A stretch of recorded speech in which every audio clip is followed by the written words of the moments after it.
She built her lies here. I built my empire on the ruins. The champagne bubbled mockingly in crystal glasses as my wife Sarah stood at the head of the mahogany conference table, her victory smile sharper than the steak knives scattered across the white tablecloth. The entire board of directors, 12 suits worth more than most people's houses, applauded as she accepted her Top Salesperson of the Year award from Blackstone Industries. "Thank you all," Sarah purred, her blonde hair catching the chandelier light in the private dining room of the Ritz-Carlton. "This wouldn't have been possible without my incredible support system." She turned those ice blue eyes toward me, sitting quietly in my off-the-rack suit among the Armani crowd. Here it comes, I thought. The ritual humiliation. "Especially my husband, David. Tell me, honey, how does it feel watching me succeed while you do absolutely nothing productive with your life?" The room erupted in laughter. Board members nearly choked on their lobster bisque. Sarah's mother, Margaret, practically cackled from her seat beside the company founder, Sarah's father, Robert Blackstone himself. I took a slow sip of my wine, letting the laughter die down naturally. My heart was hammering, but my voice came out steady as granite. "That's a great question, Sarah. Really insightful." I stood up, straightening my tie. "But since we're sharing tonight, I have something even more interesting to tell everyone." The laughter faded. Sarah's smile flickered. "I own 77% of Blackstone Industries, and Sarah, you're fired." For exactly 3 seconds, the room was dead silent. Then someone snorted. Then the laughter started again, louder this time. "David, sit down," Sarah hissed, her cheeks flushing pink. "You're embarrassing yourself." "Am I?" I reached into my jacket pocket and pulled out a thick manila envelope. "Robert, would you like to explain to your daughter about our little arrangement? Or should I?" Robert Blackstone, my father-in-law, the man who built this company from nothing, slowly stood up. His weathered face was grim as he looked at his daughter. "Sarah, your husband isn't joking. 3 months ago, I transferred controlling interest of the company to David. I'm tired of watching you and your mother treat him like garbage while he's the only one in this family with any real integrity." The silence this time wasn't broken by laughter. Margaret's face went white as printer paper. "You can't be serious," Sarah whispered. I opened the envelope and spread the legal documents across the table. Stock transfer certificates, board resolutions, all signed, sealed, and notarized. "Dead serious. And since I'm now majority owner, let me make my first executive decision. Sarah Blackstone, you're terminated, effective immediately. Security will escort you out." I'd been waiting 3 years to say those words. 3 years of being called a deadbeat, a loser, a charity case. 3 years of watching Sarah parade around like she built this empire herself, when the truth was she'd inherited everything and earned nothing. The best part, the look on her face as reality crashed down like a demolition ball. "This is impossible," Margaret shrieked, her voice cutting through the stunned silence. "Robert, you can't give our family business to this nobody." "I can, and I did," Robert said calmly. "David's more of a son to me than Sarah's ever been a daughter. At least he appreciates what we've built here instead of taking it for granted." Sarah's hands were shaking as she grabbed the documents, scanning them frantically. "There has to be a mistake. These can't be legal." "Oh, they're legal," I said, finally allowing myself to smile. "I had the best lawyers in the city review every word. Turns out your father was getting pretty tired of your attitude, too." The board members sat frozen, their expensive dinners growing cold as they watched the Blackstone dynasty implode in real time. I could practically hear their minds racing, calculating which side to back in this corporate coup. Sarah looked around the room desperately, searching for allies. "This is insane! You can't all just sit there and let this happen!" But they could, and they were. Money talks, and I was now speaking their language fluently. "Security's on their way up," I announced, checking my watch. "Sarah, you have about 2 minutes to say goodbye to your corner office. I'd make them count." The conference room door opened, and 2 uniformed security guards stepped inside. Sarah's face crumpled as the reality hit her like a freight train. "David, please," she whispered. "We can work this out. We're married. We're supposed to be a team." I laughed, actually laughed, for the first time in months. A team? Is that what you call it when you spend 3 years telling everyone I'm worthless? When you make jokes about how you're carrying me financially? When you... "Ma'am, we need you to come with us," one of the security guards interrupted gently. Sarah looked at me one last time, her eyes filled with something I'd never seen before. Fear. Good. She should be afraid. As the guards escorted her toward the door, I called out, "Oh, and Sarah, don't bother coming home tonight. The locks have been changed." The door closed behind them with a soft click, leaving me alone with the board and my in-laws. Margaret looked like she was about to have a stroke. "This isn't over," she snarled at me. "I'll fight this. I'll destroy you." "You're welcome to try," I said, sitting back down and cutting into my steak. "But I should mention, I also own the house you're living in, the one Robert put in my name last month. So you might want to start looking for a new place." Robert nodded grimly. "Margaret, I've had enough of your poison, too. David's giving you 30 days to find somewhere else to live." I'd never seen a woman's face turn that particular shade of purple before. It was almost artistic. The rest of the dinner passed in awkward silence, broken only by the sound of forks against plates, and Margaret's occasional muttered threats. The board members kept casting glances at me, probably wondering if I was some kind of criminal mastermind who'd been playing the long game. They weren't entirely wrong. As we filed out of the private dining room, Robert pulled me aside. "You know this is just the beginning," he said quietly. "Sarah and Margaret won't go down without a fight. They'll make your life heck." I straightened my shoulders and looked him in the eye. Let them try. I've been in heck for 3 years already. At least now I'm the one holding the keys. Walking to my car in the hotel parking garage, I felt something I hadn't experienced in a long time. Power. Real, tangible power. Not the fake authority that comes from a title or a corner office, but the kind that comes from holding all the cards while everyone else scrambles to figure out the game. My phone buzzed with a text message. "Sarah, we need to talk. This is insane." I deleted it without responding. We'd talked enough for one lifetime. Tomorrow, the real war would begin. I woke up the next morning to find my car keyed from bumper to bumper, both side mirrors smashed and all 4 tires slashed. The word bastard was spray painted across my windshield in bright red letters.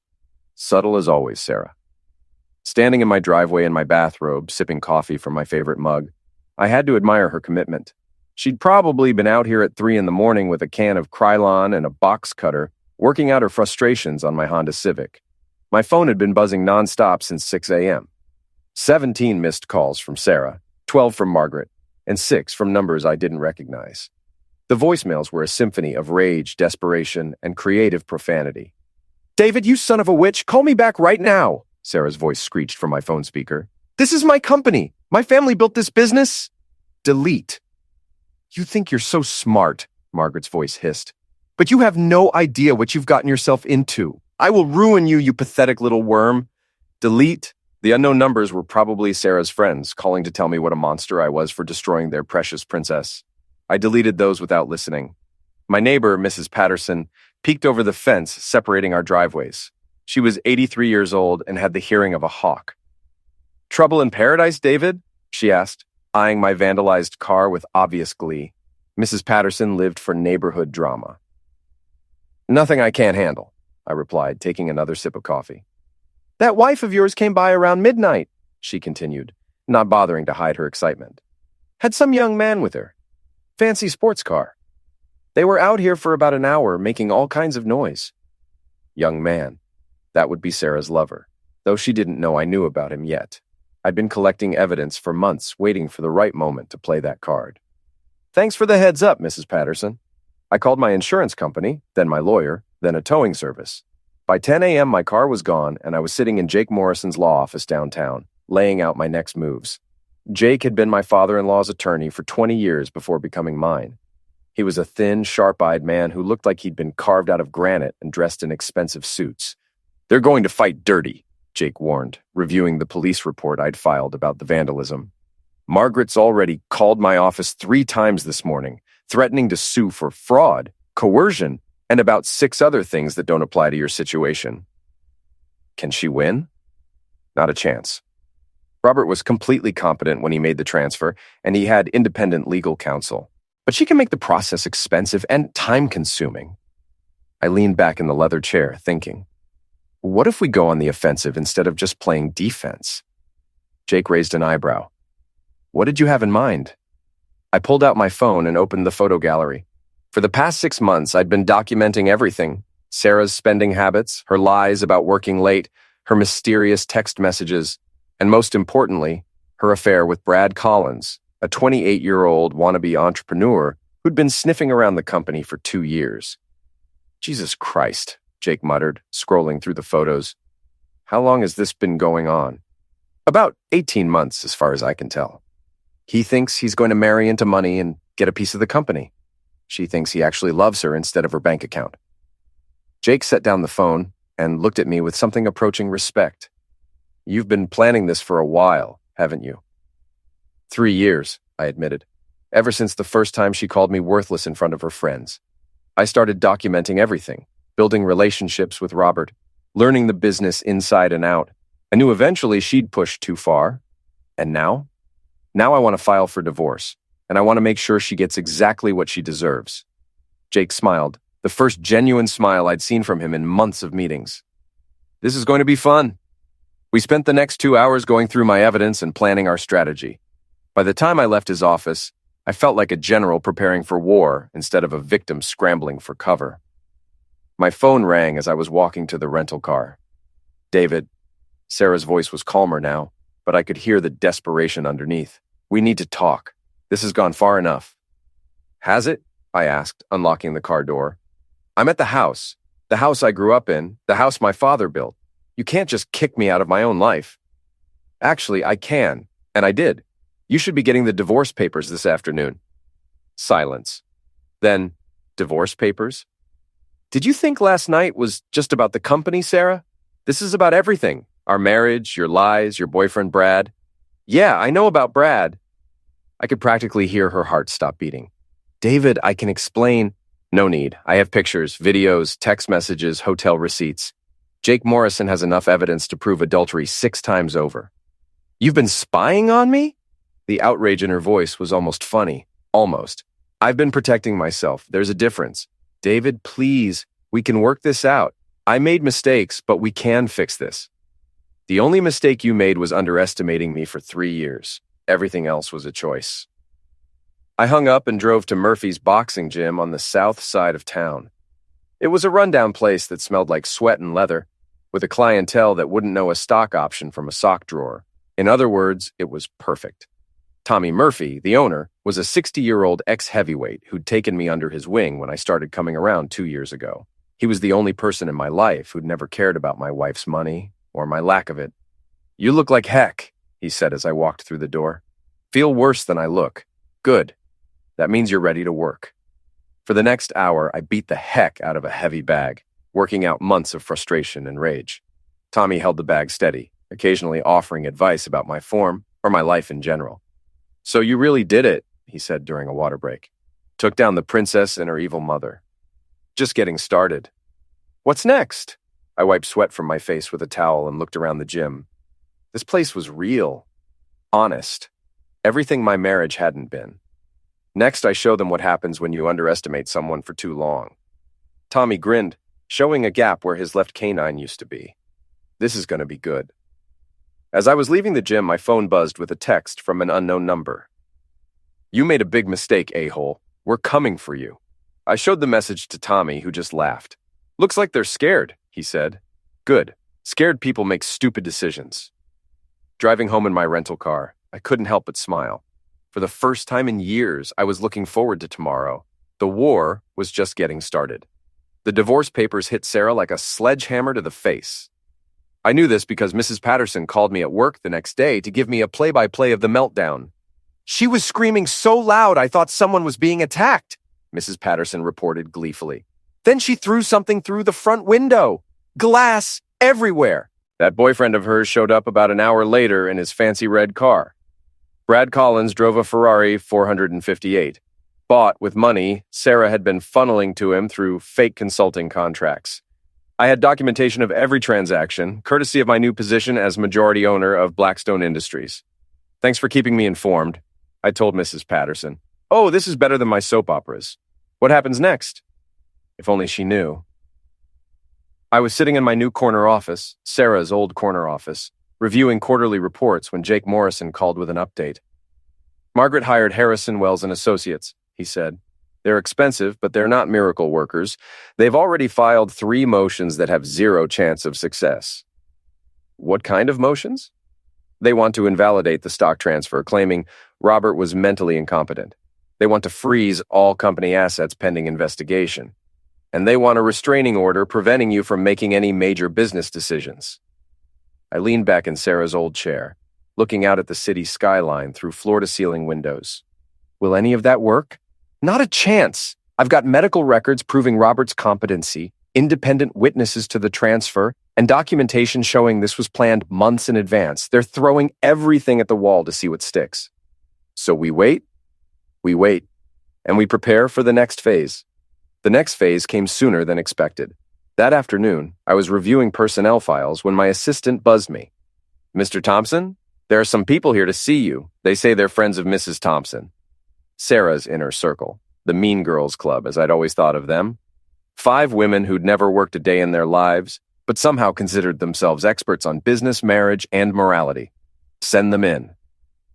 They filed into my office like a delegation from heck.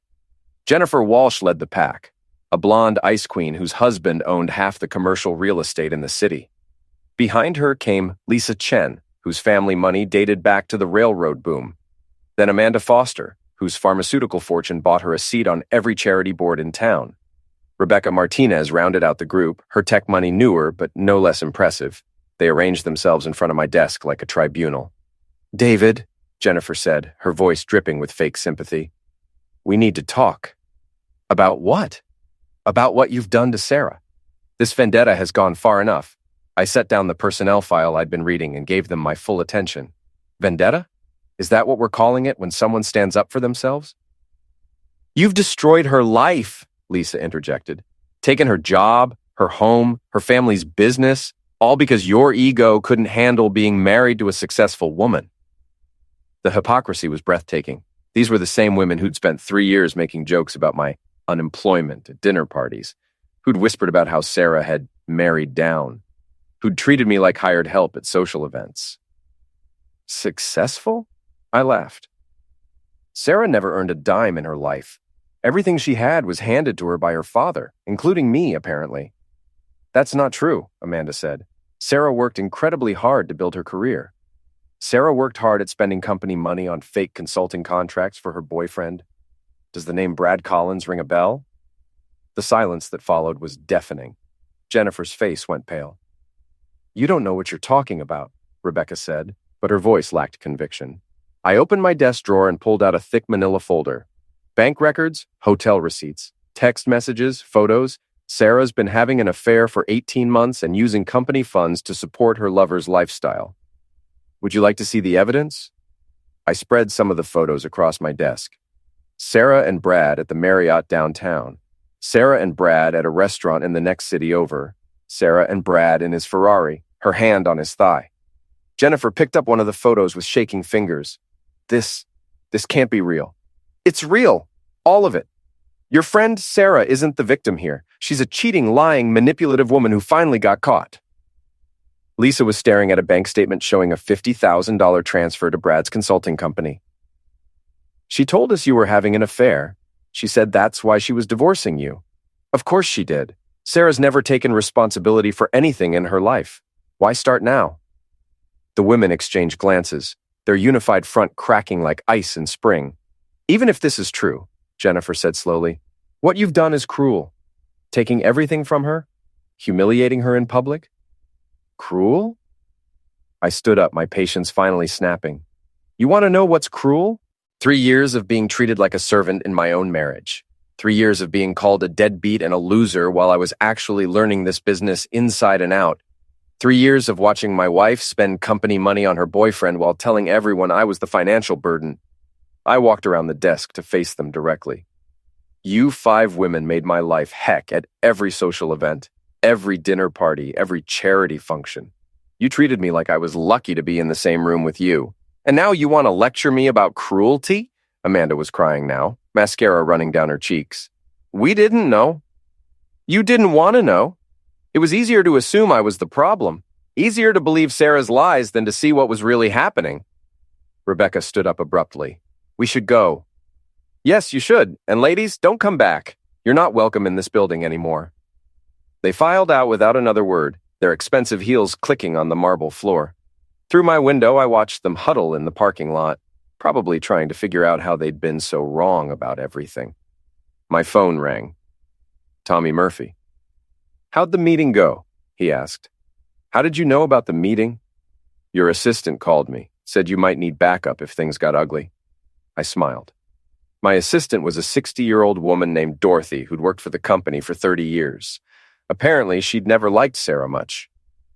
"It went fine. They saw the evidence and realized they'd been backing the wrong horse." "Good. Listen, I got some information you might find interesting about that boyfriend of your wife's." "I'm listening." "Remember my nephew Joey? The one who works for the credit reporting agency? He did some digging on Brad Collins. Turns out your boy's got some serious financial problems. Gambling debts, mostly. Owes money to some very unfriendly people." This was getting better by the minute. "How much money?" $200,000, give or take. Word is he was planning to marry your wife and use her money to pay off his debts." "Was planning?" "Well, that was before you took all her money away. Now he's stuck with the debts and no way to pay them." I sat down heavily in my chair, my mind racing. "Tommy, you're a genius." "I have my moments. What are you thinking?" "I'm thinking Brad Collins is about to have a very bad week." After hanging up with Tommy, I called Jake Morrison and filled him in on the new information. Within an hour, he'd confirmed everything through his own sources. "This changes the game completely," Jake said. "If Brad's desperate enough, he might do something stupid, something that could hurt Sarah or implicate her in his financial problems, or something that could provide us with even more ammunition for the divorce. David, be careful. Desperate people are dangerous people." I hung up and stared out my window at the city below. Somewhere out there, Sarah and Brad were probably planning their next move, trying to figure out how to salvage their situation. They had no idea how much worse things were about to get. My phone buzzed with a text from Sarah. "We need to meet, tonight. Just the two of us, please." I stared at the message for a long moment, then typed back, "Murphy's Boxing Gym, 8 p.m., come alone. Time to end this face-to-face." Sarah showed up at Murphy's Boxing Gym 20 minutes late, wearing a black designer dress that probably cost more than most people's monthly rent. She looked completely out of place among the heavy bags and speed bags, like a swan that had wandered into a chicken coop. I was working the speed bag when she walked in, my rhythm steady and hypnotic.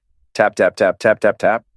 I didn't acknowledge her presence, just kept working, letting her stand there in her expensive heels on the stained concrete floor. "David." Her voice was softer than I'd heard it in years. "Thank you for agreeing to meet me." Tap, tap, tap, tap, tap, tap. I finished my set and grabbed a towel, wiping sweat from my face before turning to look at her.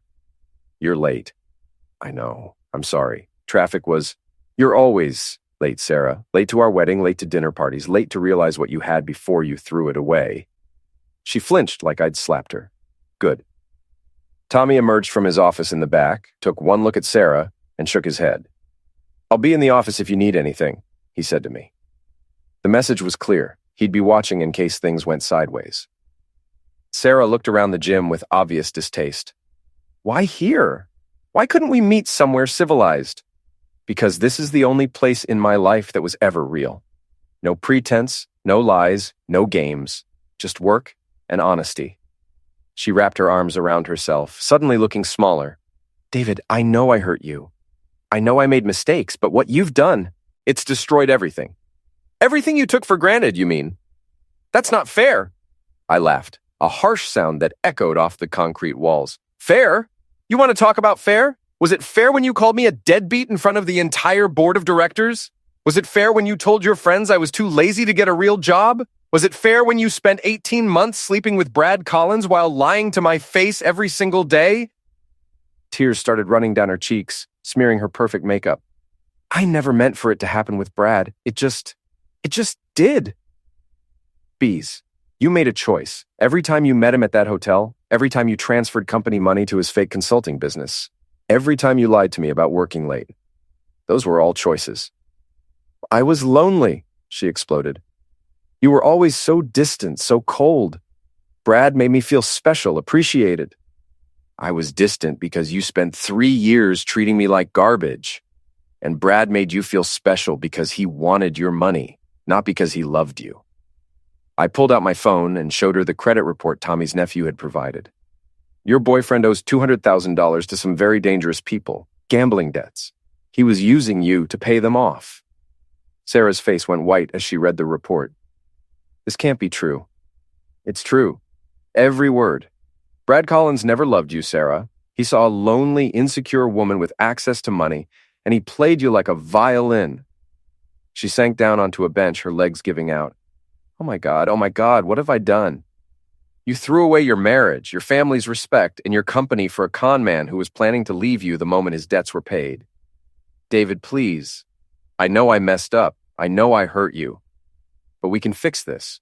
We can go to counseling, work through our problems. I sat down across from her, close enough to see the desperation in her eyes. Sarah, do you remember our wedding day? She nodded, confused by the change in direction. Do you remember what you said in your vows? You promised to love me in good times and bad, for richer or poorer. But the moment you thought I was the poorer one in this relationship, you started treating me like dirt. That's not true. It's completely true. When you thought I was just some guy who got lucky marrying into money, I was worthless to you. Now that you know I actually earned your father's respect and trust, suddenly I'm worth fighting for. She was crying harder now, her shoulders shaking. I do love you, David. I always have. No, you don't. You love the idea of me. You love having someone to control and belittle. You love feeling superior. But you don't love me. I stood up and walked to the window overlooking the street. Brad's Ferrari was parked across the street, engine running. He was waiting for her, probably listening to their conversation through her phone. Your boyfriend's outside, I said without turning around. Sarah's head snapped up. What? Red Ferrari, across the street. He's been there for 10 minutes. Did you really think I wouldn't notice? She fumbled for her phone, and I heard her typing frantically, probably telling Brad to leave. David, he's not part of this. This conversation is just between us. I turned around and looked at her with something approaching pity. Sarah, even now, even after everything that's happened, you're still lying to me. You can't help yourself. I'm not lying. You told your friends I was having an affair to justify your own cheating. You've been stealing company money for months to support your boyfriend's gambling habit. You vandalized my car and sent me threatening text messages. And now you're sitting here pretending he's not involved in this conversation when he's literally parked outside listening to every word. The fight went out of her like air from a punctured balloon. She slumped forward, her hands covering her face. What do you want from me? She whispered. I want you to sign the divorce papers without contest. I want you to admit publicly that you've been having an affair, and I want you to stay away from me and the company. And if I don't? I walked over to the heavy bag and threw a hard right cross that made it swing wildly. The sound echoed through the gym like a thunderclap. Then I release everything to the press. Photos, bank records, hotel receipts, text messages. Your affair becomes front-page news in the business section. Brad's gambling debts become public knowledge, along with how you helped him hide from his creditors. Your mother's threats and harassment get reported to the police. Sarah looked up at me with red, swollen eyes. You've changed. You used to be kind. I used to be naive. There's a difference. She stood up slowly, smoothing down her dress. Fine, you win. I'll sign your papers. Good. She walked toward the door, then stopped and turned back. David, for what it's worth, I really am sorry. About all of it. I know you are, Sarah, but sorry doesn't fix 3 years of damage. She nodded and walked out into the night. Through the window, I watched her get into Brad's Ferrari. They sat there for a few minutes, probably arguing, then drove away into the darkness. Tommy emerged from his office carrying 2 beers. That seemed to go well, he said, handing me one of the bottles. Better than I expected. You think she'll actually sign the papers? I took a long drink of beer and considered the question. She'll sign them. She doesn't have a choice anymore. What about the boyfriend? Brad Collins is about to have much bigger problems than a messy divorce. His creditors aren't going to wait much longer for their money. Tommy raised his beer bottle in a mock toast. Here's to the end of a bad marriage. Here's to the beginning of a better life. We drank in comfortable silence, surrounded by the honest smell of sweat and leather. Outside, the city hummed with its usual energy, full of people chasing dreams and running from nightmares. For the first time in 3 years, I felt like I was exactly where I belonged. The divorce papers arrived at Jake Morrison's office the next morning, signed and notarized. Sarah had kept her word, which surprised me more than it should have. Maybe there was still a shred of honor left in her somewhere. But Margaret wasn't going down without a fight. "She's filed an emergency motion to freeze all company assets," Jake informed me over the phone. "Claims you coerced Robert into transferring the stock while he was mentally incompetent." "Can she prove that?" "Not even close, but she can drag this out for months, maybe years, cost you a fortune in legal fees, and tie up the company's operations." I was sitting in my office, looking out at the city skyline when inspiration struck. "Jake, what would happen if Robert publicly contradicted her claims?" "That would end the lawsuit immediately, but he's been pretty clear about staying out of the legal battle. What if we gave him a reason to get involved?" An hour later, I was sitting in Robert Blackstone's study in the family mansion, surrounded by 40 years' worth of business awards and family photos. Robert looked older than his 62 years, worn down by months of family drama. "Margaret's lost her mind," he said, pouring himself a whiskey despite the early hour. "She's hired 3 different law firms and spent more on legal fees than most people make in a lifetime. She's desperate. Her whole identity was built around being the matriarch of a business dynasty. Without that, she's just another bitter woman with too much money and too much time." Robert laughed bitterly. "You know, I should have done this years ago. Given you control of the company, I mean. You're the only one who actually cares about the business instead of just the money it generates." "Robert, I need you to do something for me. Name it. I need you to adopt me, legally, make me your son and heir." He set down his whiskey glass and stared at me. That's a heck of a thing to ask. "Margaret's lawsuit claims you weren't competent when you transferred the stock. But if you adopt me, it proves you were thinking clearly about the future of the family and the business. It makes her claims look ridiculous. And it would give you legal standing as my heir, not just my son-in-law." "Exactly." Robert was quiet for a long moment, staring out the window at the garden his late wife had planted 20 years ago. "You know what the ironic thing is?" he finally said. "You've been more of a son to me than Sarah's ever been a daughter. You actually listen when I talk about the business. You ask intelligent questions. You understand what we're trying to build here. So you'll do it?" "I'll do it. But I want something in return." "What?" "I want to be there when we destroy Margaret's lawsuit. I want to see her face when she realizes she's lost everything." 2 days later, we were sitting in Judge Patricia Harrison's courtroom, watching Margaret's attorney make his case for freezing company assets. Harold Wells was a distinguished man in his 60s who'd built his career on high-profile divorce cases and corporate disputes. "Your Honor," Wells argued, "my client has compelling evidence that Robert Blackstone was not mentally competent when he transferred majority control of his company to his son-in-law. We believe he was coerced and manipulated during a period of diminished capacity." Judge Harrison was a no-nonsense woman in her 50s who'd seen every trick in the book. "Mr. Wells, do you have medical evidence supporting your claims about Mr. Blackstone's mental state?" "We're prepared to present testimony from family members and friends who witnessed concerning behavior." "Medical evidence, Mr. Wells, not gossip and speculation." Wells shuffled his papers nervously. "We're still obtaining medical records, Your Honor." Jake Morrison stood up with a predatory smile. "Your Honor, if I may address the court?" "Proceed, Mr. Morrison." "We have medical records from Mr. Blackstone's physician confirming his complete mental competency at the time of the stock transfer. We also have testimony from independent witnesses, including the notary public who witnessed the signing. But most importantly, we have new evidence that definitively proves Mr. Blackstone's mental clarity and forward thinking regarding his family's future." Jake handed a stack of documents to the court clerk. "Your Honor, 3 days ago, Robert Blackstone legally adopted David Thompson as his son and heir. The adoption was processed through the proper channels, with independent legal counsel and psychological evaluation. This proves beyond any doubt that Mr. Blackstone was and remains completely competent to make decisions about his family and his business." The silence in the courtroom was deafening. Margaret's face went through several shades of white before settling on a sickly green. "Furthermore," Jake continued, "we're prepared to file counterclaims for harassment, defamation, and misuse of process. Mrs. Blackstone has engaged in a pattern of vindictive behavior designed to damage my client's reputation and interfere with his business operations." Judge Harrison reviewed the adoption papers with obvious interest. "Mr. Wells, does your client wish to respond to this new information?" Wells was frantically whispering with Margaret, who looked like she was about to have a stroke. "Your Honor, we need time to review these developments."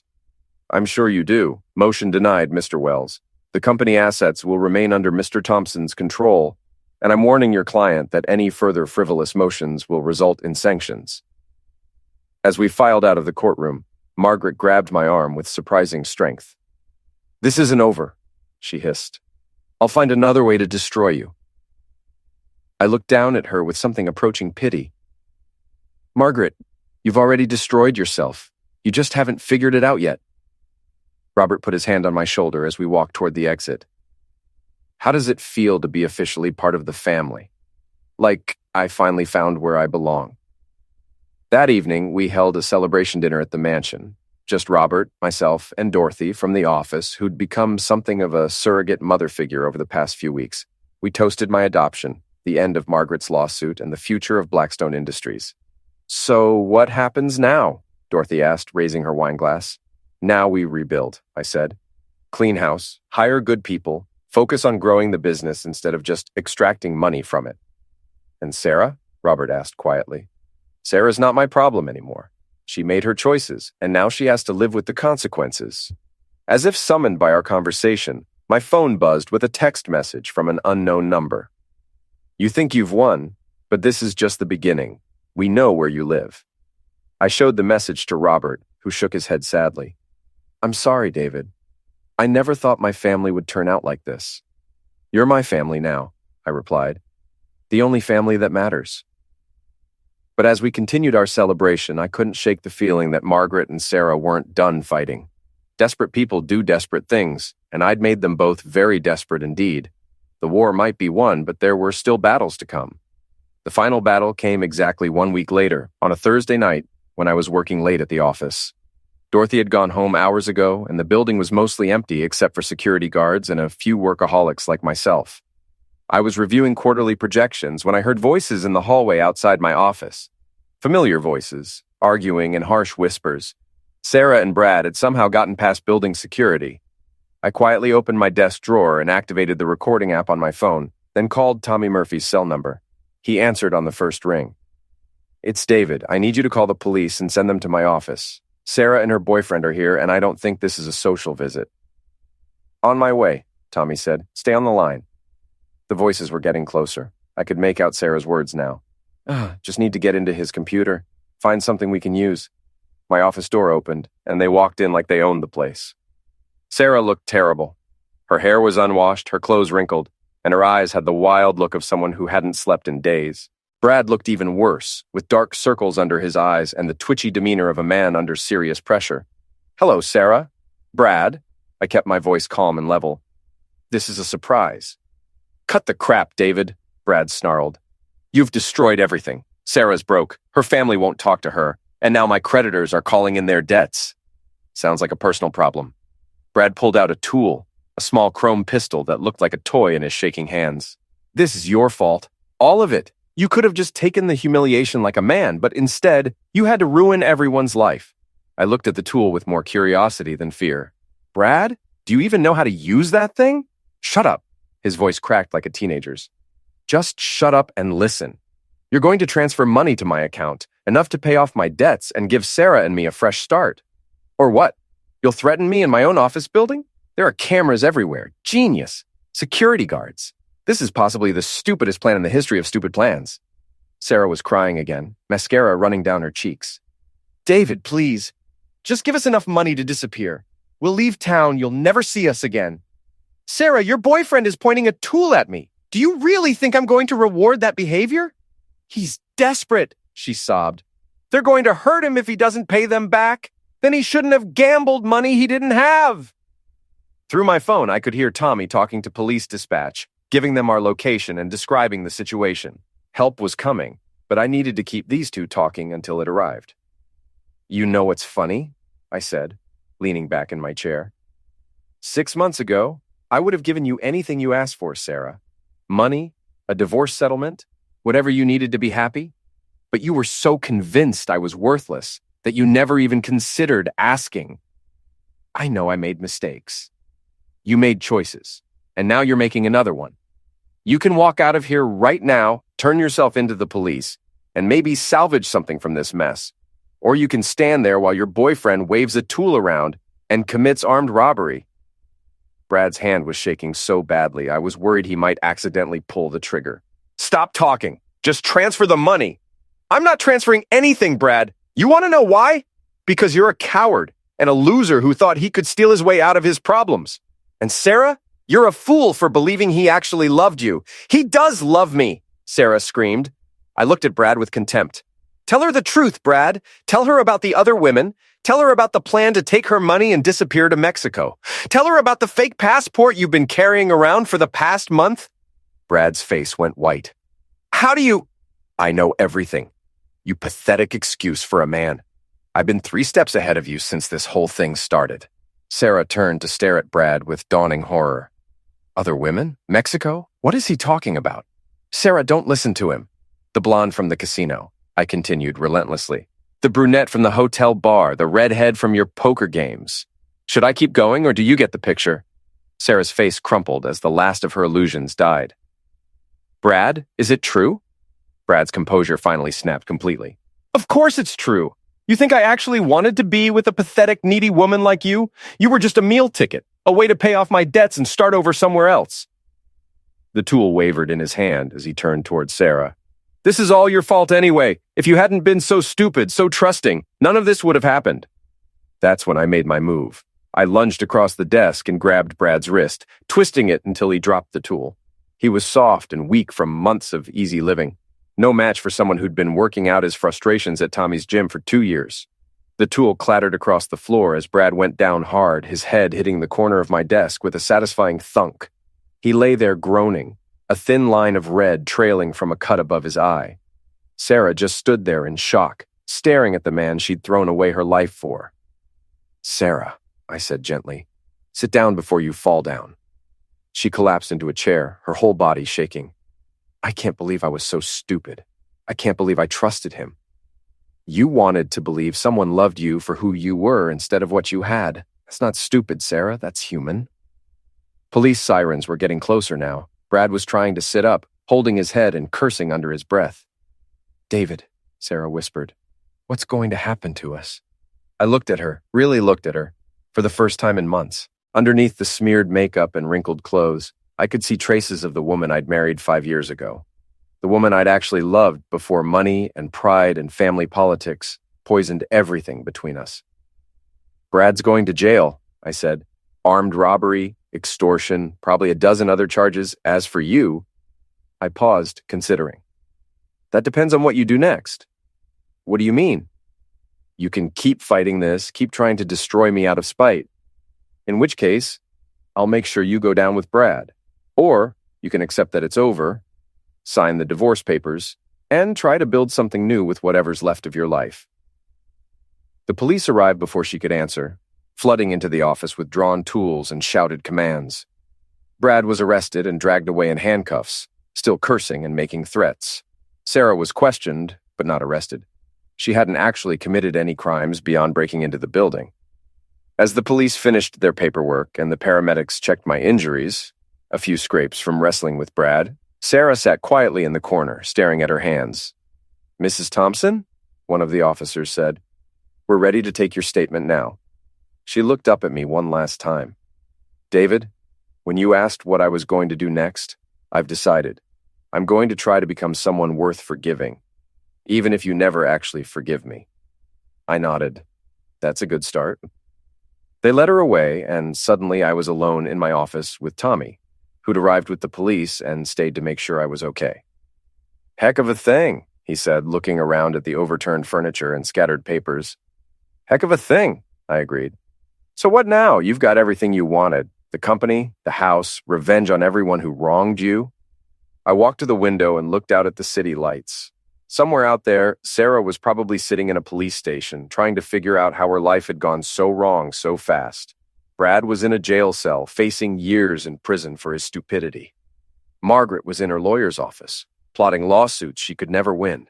And I was here, in my corner office, master of everything I'd surveyed. So why did I feel so empty? Tommy, I said, do you think I went too far? You think you went too far? I considered the question. 3 months ago, I'd been a joke. The unsuccessful husband of a successful woman, tolerated by her family and mocked by her friends. Tonight, I was the adopted son and heir of Robert Blackstone, majority owner of a multi-million-dollar company, and the man who'd brought down everyone who'd ever wronged him. "No," I said finally. "I don't think I went too far. I think I went exactly as far as I needed to go." Tommy clapped me on the shoulder. "Then that's your answer." 6 months later, I was sitting in the same office reading a letter from Sarah. She was living in California now, working as a waitress and attending community college. She was in therapy, trying to understand how she'd become the person she'd been. She didn't ask for money or forgiveness. She just wanted me to know that she was trying to become better. I folded the letter and put it in my desk drawer next to the adoption papers and the final divorce decree. Outside my window, the city hummed with its usual energy. Somewhere out there, people were falling in love and falling apart, building dreams and watching them crumble, learning hard lessons about the price of pride and the cost of revenge. I'd learned those lessons too. I'd paid the price and collected the debt. And for the first time in years, I felt like I was exactly where I belonged.